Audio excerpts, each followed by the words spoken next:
karena aku tipe orangnya logik ya.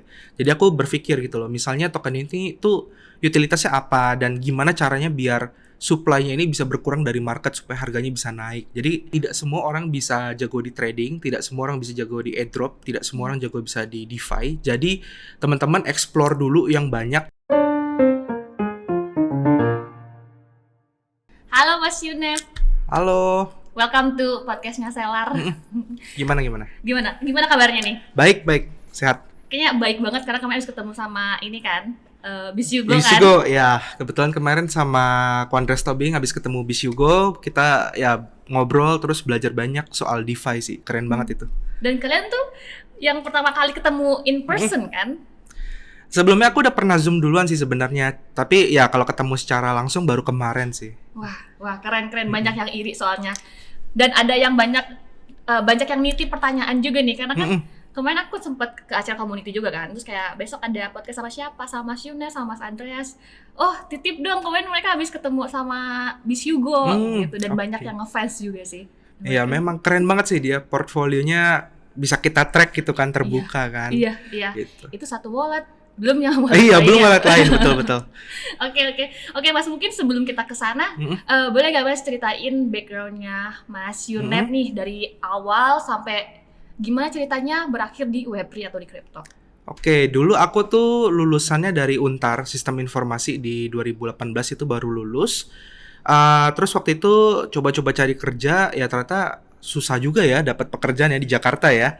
Nah, terus kebetulan akhirnya aku diterima di salah satu bank lah.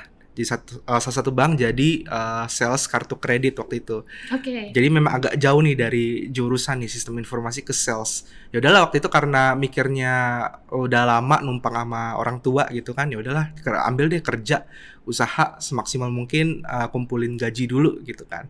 Jadi waktu itu aku jadi sales keliling-keliling Jakarta dari ruko ke ruko tuh tawarin kartu kredit gitu loh.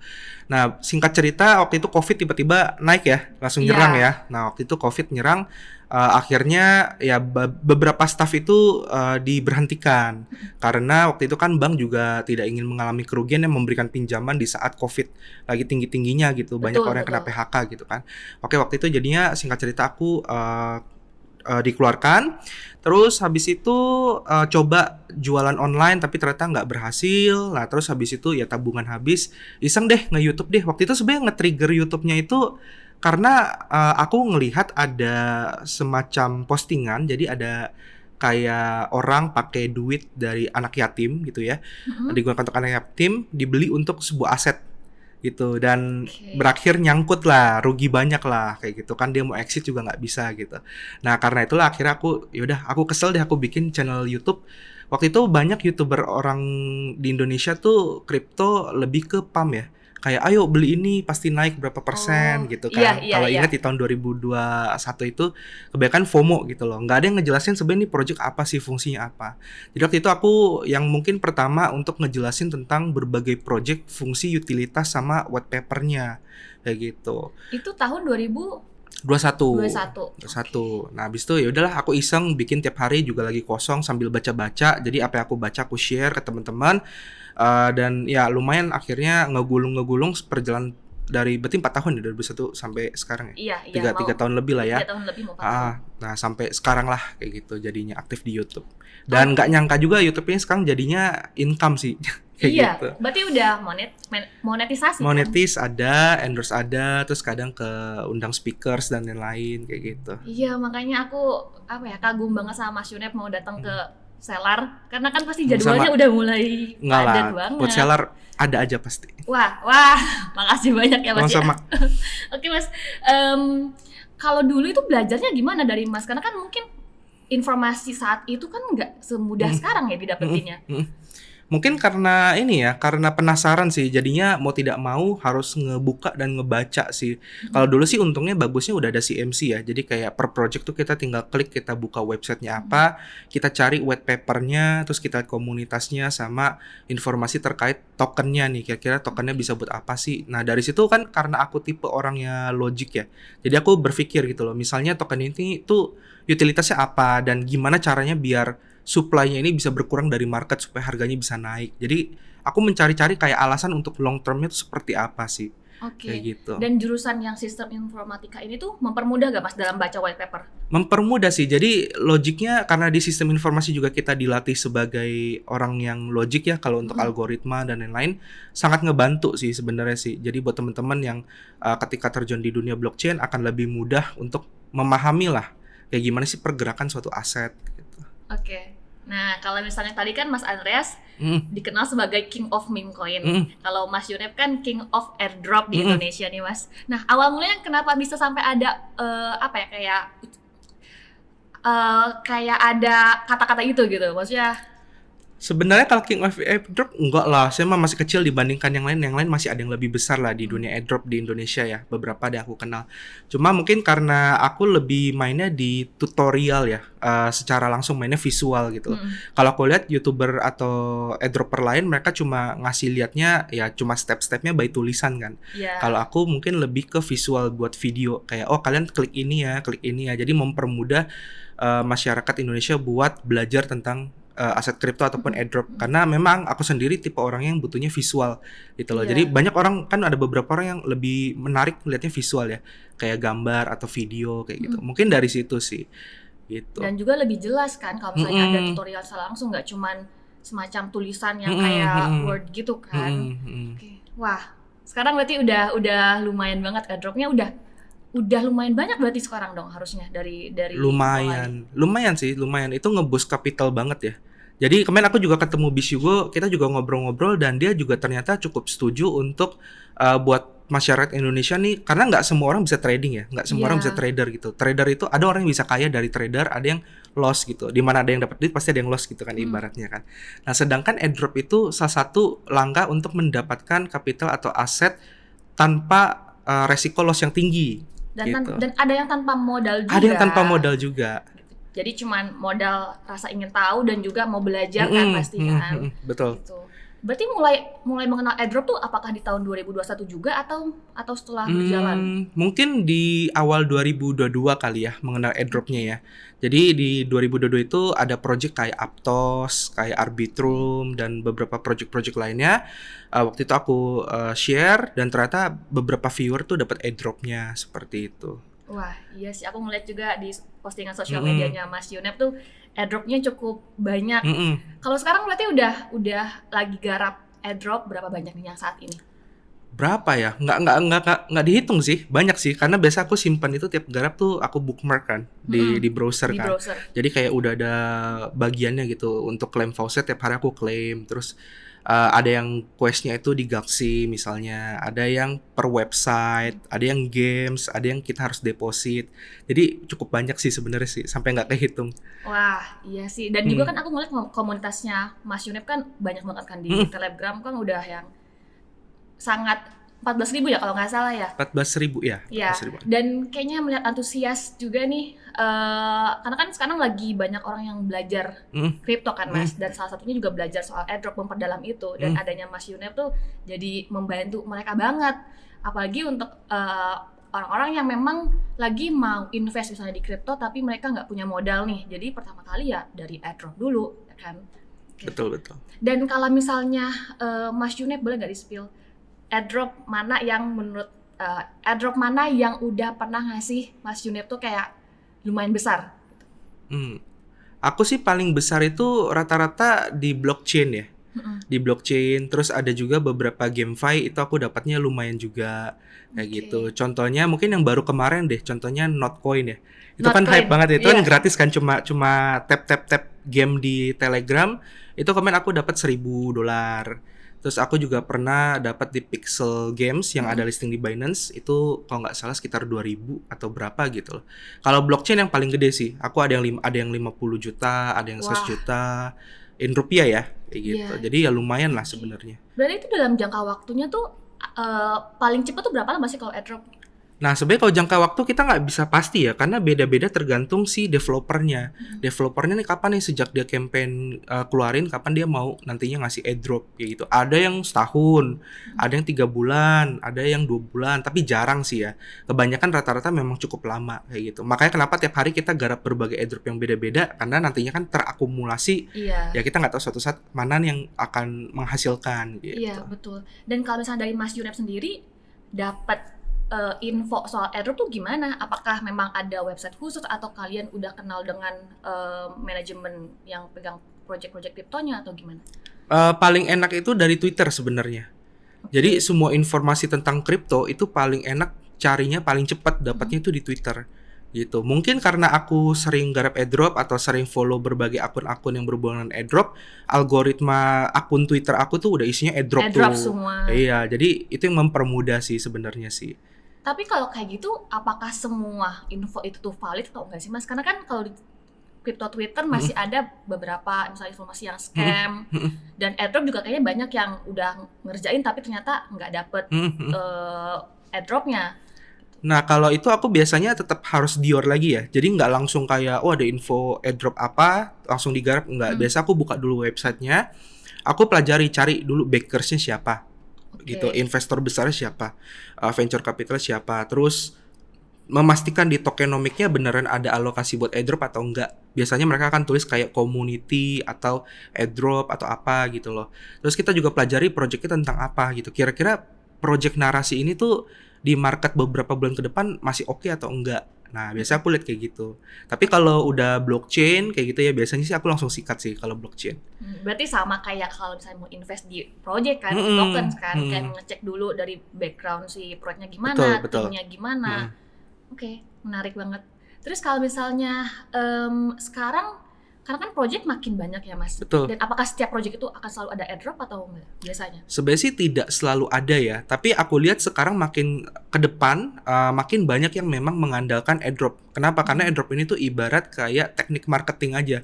Gitu loh. Biasanya contoh misalnya Notcoin. Kita nggak akan tahu namanya Notcoin gitu. Kita nggak akan kenal dengan Notcoin kalau tidak ada informasi bahwa dia bilang oh suatu saat ini ada airdropnya gitu kan. Atau ada tokennya gitu loh. Atau mungkin blockchain deh. Contoh kayak Mod Network yang kemarin cair juga, aku juga dapat lumayan tuh.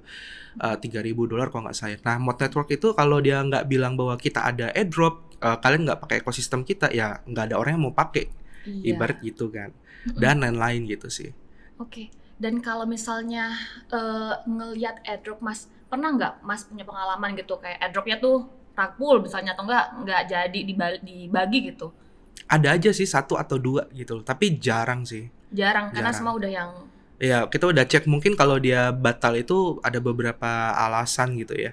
Cuma ya kita nggak tahu di alasan apa, itu kan jatuhnya internal. Cuma ada sih 1 atau 2. Ya kalau udah kayak gitu ya cuma bisa pasrah ya, kita cari lagi yang lain aja.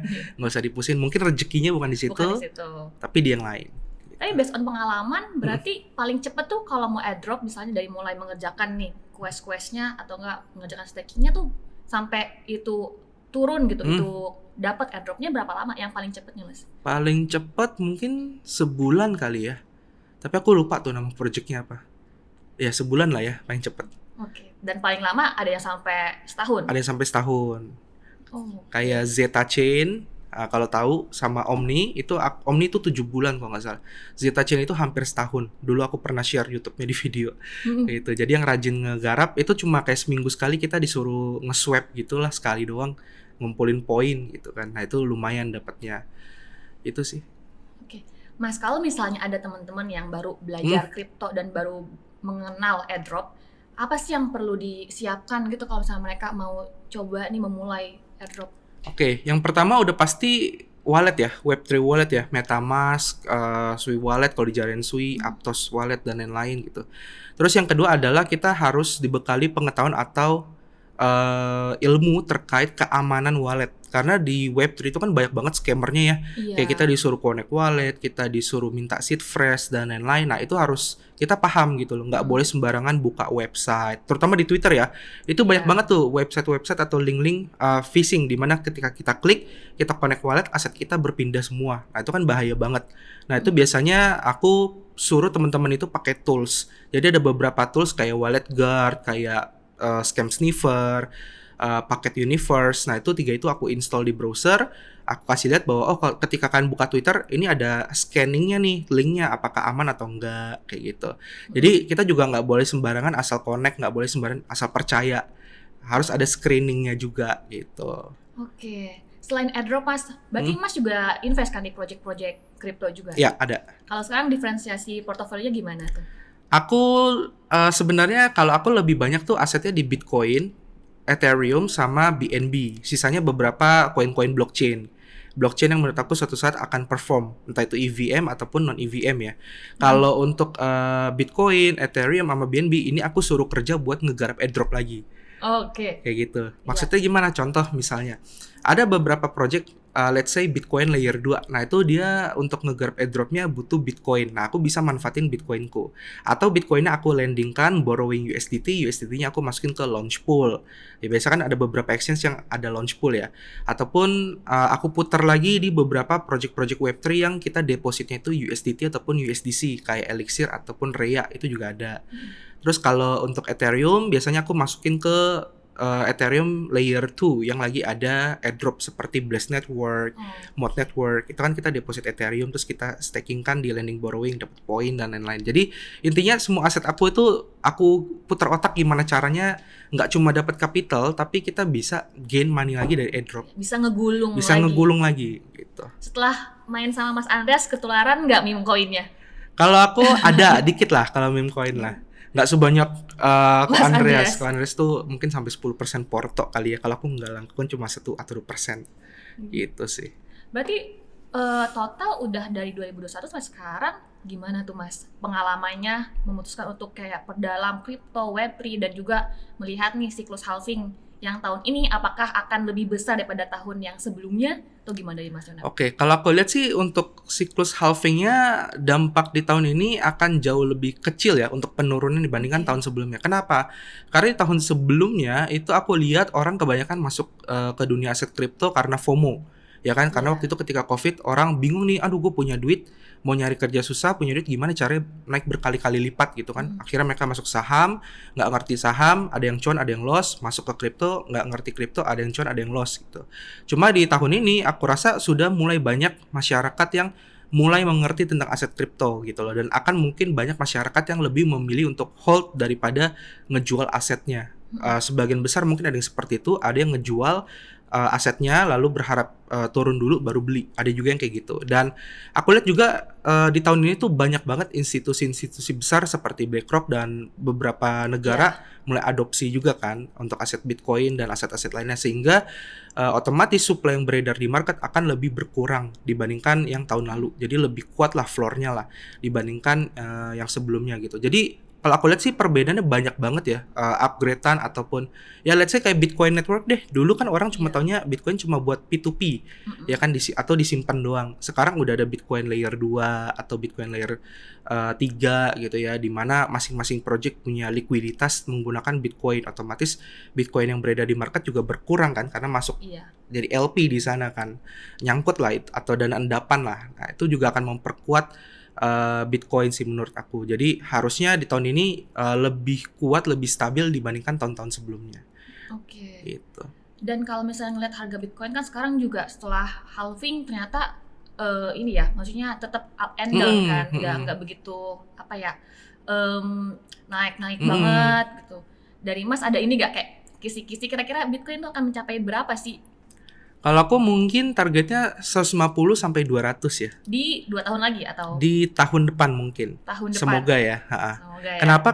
Karena aku ngelihat kayak tadi aku bilang adopsi Bitcoin ini mulai meningkat nih dibandingkan tahun dulu. Tahun dulu kan nggak ada tuh namanya runes, nggak ada namanya ordinals gitu kan. Sekarang udah ada runes, sudah ada ordinals.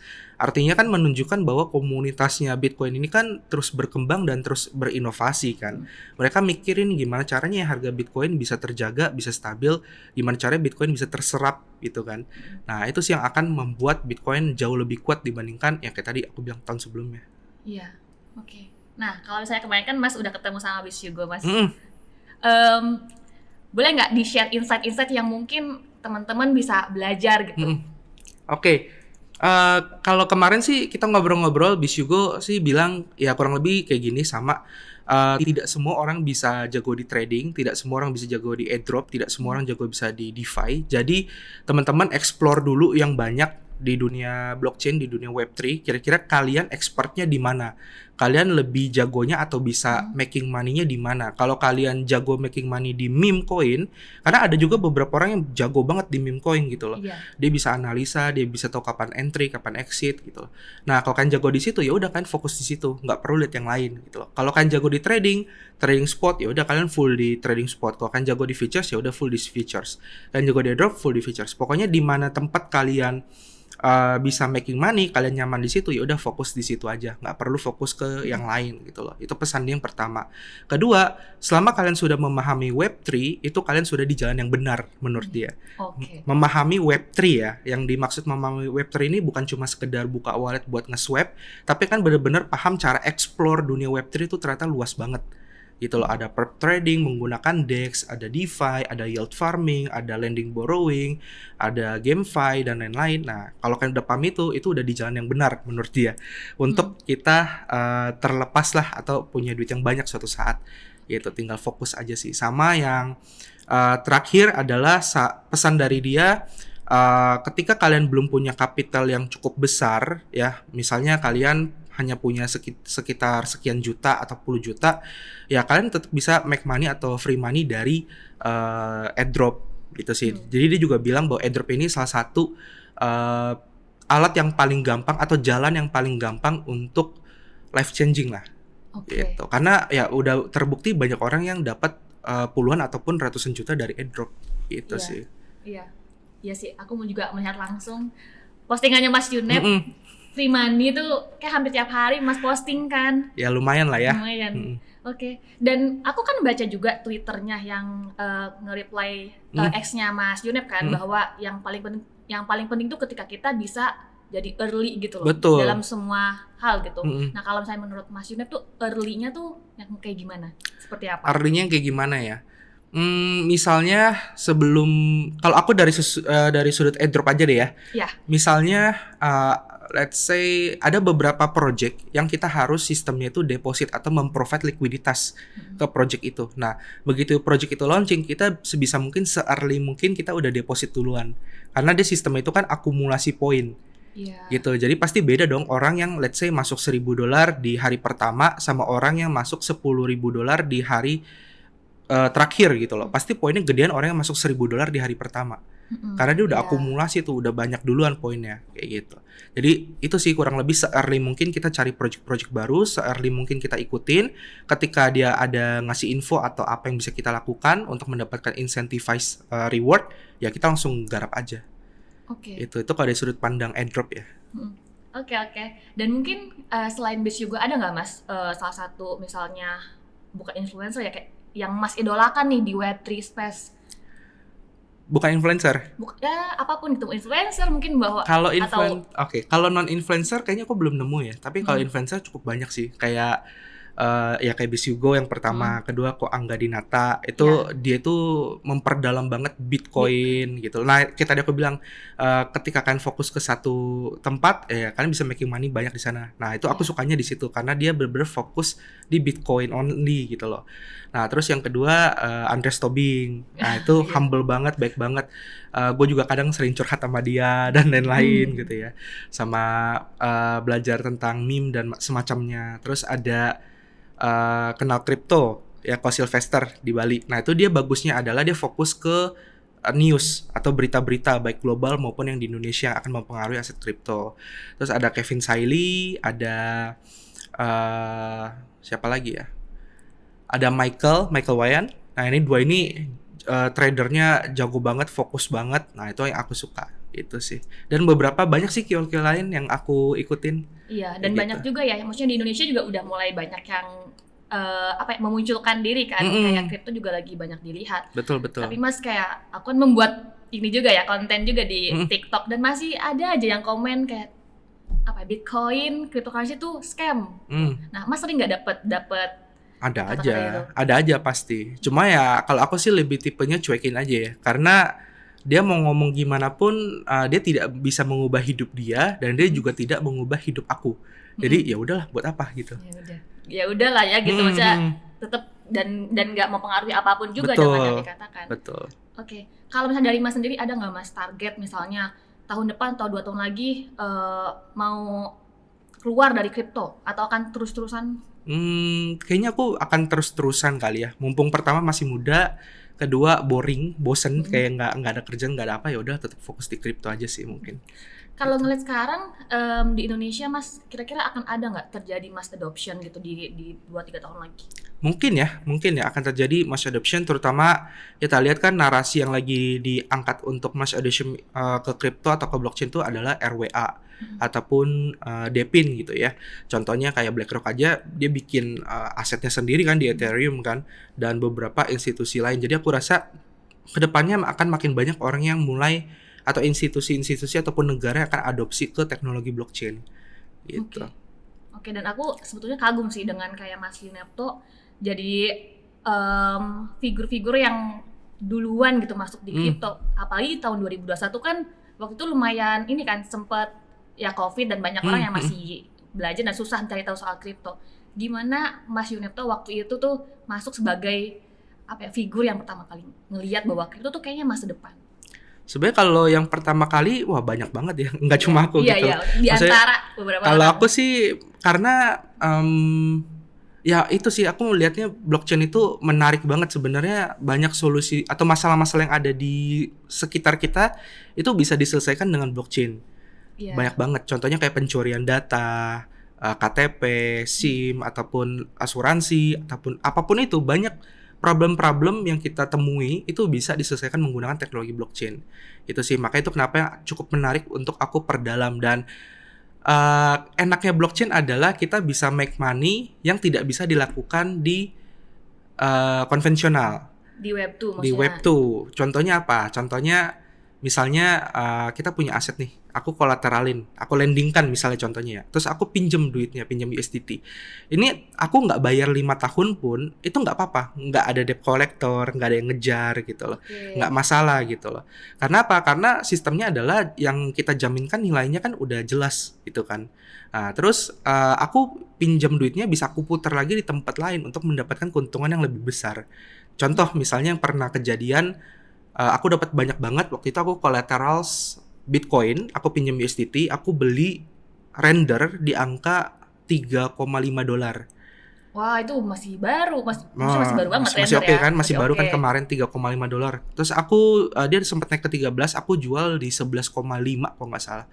Gitu loh. Dan itu langsung dapat ya lumayan lah. Ya, 3 kali. Iya. 3 kali lipat. Dapat ratusan. Ya lumayan sih, lumayan banget. Gitu loh. Itu pun masih ada sisa beberapa. Nah, kayak gitu aja itu tidak bisa kita lakukan di konvensional hal seperti itu. Kalau kita konvensional kita bangun usaha dulu, kita bikin bikin restoran, kita belum stres, belum mikirin kokinya, kita belum mikirin waitressnya, kebersihannya, balik modalnya 2 tahun dan lain-lain. Kan terlalu ribet lah ya. Iya, gitu. benar. Dan mungkin kalau misalnya ngelihat sekarang kan lagi banyak Mas yang baru mau belajar kripto Mas. Awal-awal tuh strateginya gimana sih Mas kayak untuk bisa jump gitu ke kripto? Karena kan untuk mengenal dan belajar soal cryptocurrency kan cukup challenging ya untuk sebagian orang. Pertama, pahamin dulu kalau aset kripto itu adalah aset yang bisa diperdagangkan. Jadi otomatis belajar dulu nih tentang exchange Indonesia. Kita lihat dulu, oh tokennya ternyata banyak ya, koinnya banyak ya. Yang paling utama pionirnya Bitcoin, Ethereum, BNB gitu loh. Nah habis itu baru mulai cobalah masuk ke dunia Web3 gitu loh. Coba download wallet misalnya kayak MetaMask atau apapun wallet yang ada Web3 gitu ya. Terus pelajari kalau oh ternyata seed phrase ini harus kita simpen sendiri, nggak boleh kita share ke orang. Nah kadang orang tuh nggak baca. Nah tips aku, kalian harus baca. Dia perintahnya apa sih, dia suruhnya apa gitu kan.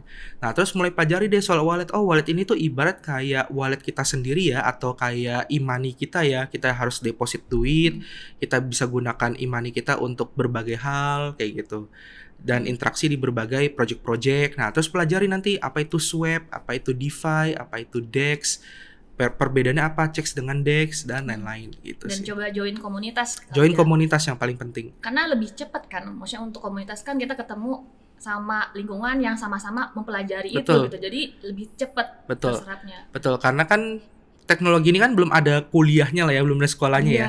Cara paling enak dan cara paling menyenangkan adalah gabung ke komunitas, entah itu komunitas secara online ataupun offline. Misalkan di Jakarta sendiri hampir tiap minggu atau tiap bulan pasti ada event kan, pasti ada cara. Datang aja, ketemu, ngumpul banyak orang. tanya-tanya, belajar gitu. Kita bisa dapat banyak ilmu, bisa dapat banyak insight dari mereka gitu loh. Jadi serunya sih di situ sih. Oke. Gitu. Oke, menarik banget insight-insightnya. Mas, kalau sekarang berarti posisinya Mas Junep apakah semua asetnya di kripto atau mungkin masih ada di traditional finance gitu? Aku kayaknya 99% kripto deh. Udah di kripto. Aku 99% di kripto. Sisanya ya duit di tabungan buat jajan aja. Kayak gitu. Dan sekarang berarti yang kalau misalnya Mas Junep aktifnya itu di Twitter, di Telegram ya? Twitter, Telegram, YouTube. Kalau TikTok buat juga? TikTok aku ada buat, tapi itu cuma mirroring postingan dari Instagram sih. Oke. Gitu. Wah, menarik. Terakhir ya Mas, deh. Coba Mas, boleh nggak di-share favoritnya altcoins-nya Mas Junep? Favoritnya aku BNB.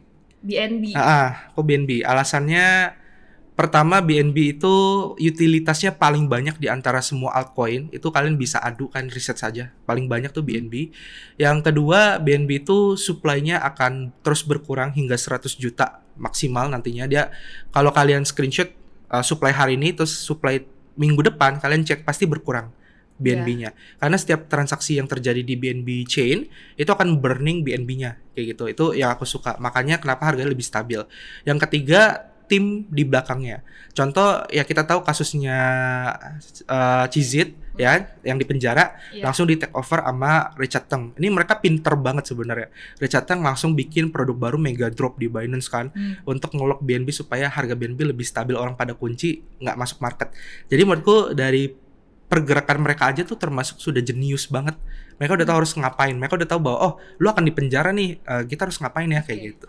Itu yang aku suka dari BNB. Sama yang keempat, dia itu inovasinya nggak pernah berhenti. Di mana udah ada layer 2-nya yaitu OP-BNB, nanti ada BNB Greenfield dan berbagai inovasi-inovasi yang dikembangkan di BNB. Gitu sih. Oke. Dan aku juga kayak kemarin sempat ngeliat juga Mas posting kan strategi untuk airdropnya Mas tuh kayak berapa persen taruh di BNB gitu.